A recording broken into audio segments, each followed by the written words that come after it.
Okey gang, selamat petang Selamat petang. Okey, pada Zora Tebu Zora Tebu ni punca dia putus timing bag Milih dah siapa lagi Milih dah siapa lagi tapi putus dah timing bag. Dia bukan putus dia terkeluar Dia keset apa Dia keset.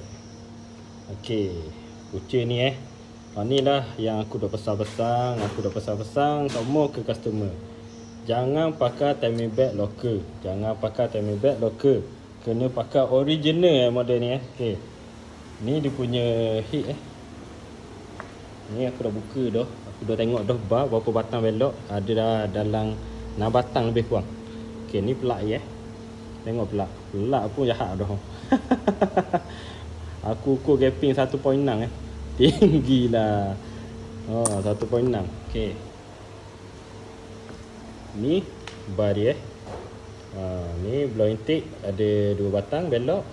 Lepas tu blow exhaust ada dalam 4 batang 2 ni hok kena 4 batang Lepas tu kalau nak tukar bar pula pastikan original jangan pakai lokal Kalau pakai lokal kaki kena adjust pula dia punya tapak dia kena adjust pula tapak pula. Kalau nak buka pastikan tanda dulu jangan pucah. Okey, ni aku nak cerita berapa timing bag dia boleh cabut gitu. Okey, ni punca dia bearing dia ni bearing local tengok belakang dia ada tulis GMB. Original dia made in China made in China. Original dia. Jangan ingat GMB ni original Tengok cover atas dia dah terkeluar timing bag tu. Disebabkan bearing ni yang drive dia keluar. Nampak makan habis ni cover bawah pun kena. Nampak sebab itulah aku pesan sokmo pakai original. Kalau Tebu ni lain macam sikit dia punya setup lain macam sikit dia punya setup. Kita nak jimat tapi bila kena gini berapa habis? Beribu timing bag pun kalau buat pun ambil dah 500 lebih original. 500 lebih kurang 500 lebih sikit je. Tukar siap pasang original. Dah kalau jadi gini okey, mula-mula dah tukar dah timing bag. Okey, contoh dia pakai murah habis ada 400 lebih. Lepas tu 400 lebih tambah pula dengan hot ni 2000 lebih biasa aku buat.